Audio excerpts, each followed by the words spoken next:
राजा साहब का जी जी शुक्रिया जनाब स्पीकर।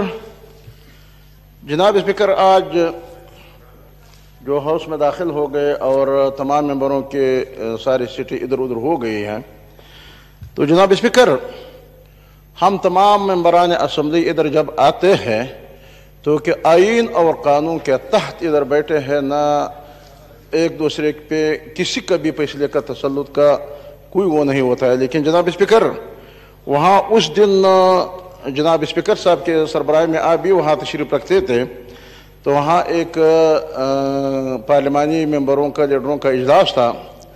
तो इस इजलास में जमीयत उलमा इस्लाम ने वाज़ेह तौर पे इस बात से इत्तेफाक नहीं किया, क्योंकि हमने कहा कि हम आइनी हकूक़ पे कोई कंप्रोमाइज़ नहीं कर सकते, क्योंकि ये आइन का तकाजा है कि कोई मेंबर वहाँ से मंतखब होके फिर वो असम्बली में बैठने से कोई भी नहीं रोक सकते, किसी भी हालत में नहीं रोक सकते हैं, और वो अपने असम्बली और अपने हल्के के नुमाइंदगी का हक रखते हैं आवाम से, इसलिए उन्होंने वोट लिए है।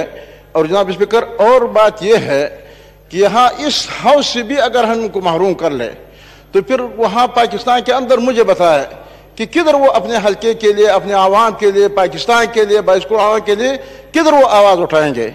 तो जनाब स्पीकर मुझे बहुत अफसोस के साथ कहना पड़ता है कि हमारे अपोजिशन से भी में हमारे गिला है, क्योंकि हमारे अपोजिशन के दोस्तों ने पीपल्स पार्टी के कारकुनों को, मेंबरों से मैं यही कहता हूं कि नहीं होना चाहिए था कि आपके लीडर ने वहां हुकूमत की जो चाहत थी, हुकूमत जो चाह रहे थे गैर आईनी इक़दाम के लिए, लेकिन उन्होंने तजावीज़ पेश कर दिया। इस पर भी हमारे गिला है। मुस्लिम लीग नून के दोस्तों से भी हमारे गिला है। और आज हम ये बात वाज़ेह कह सकते हैं जनाब स्पीकर कि आज असम्बली के अंदर अगर अपोजिशन है कि तो जमीयत उलमा इस्लाम है, और हम इसको नहीं मानते हैं, हम इसके लिए तैयार नहीं है। जनाब स्पीकर हम अगर इस तरह इस हुकूमत के दौरान, आपको मालूम है जनाब स्पीकर, आपको जो अखबारात में बयानात आते हैं कि इस अगर कोरोना का मसला होता था तो फिर इस कोरोना के दौरान 18वीं तरमीम चढ़ने की क्या जरूरत था कि आवाम के अंदर एक तशवीश पाया जाता है।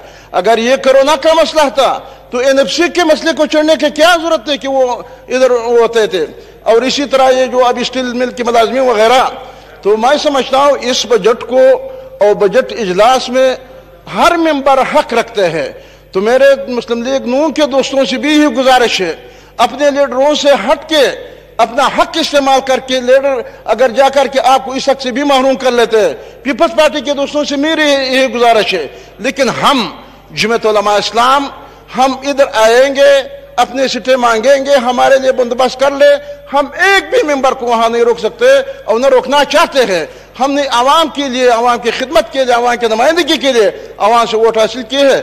लिहाजा जनाब स्पीकर ये जालिमाना फैसला हमारे लिए नाकाबिल कबूल है। हमारे लिए सबसे पहले सीटों का इंतजाम किया जाए।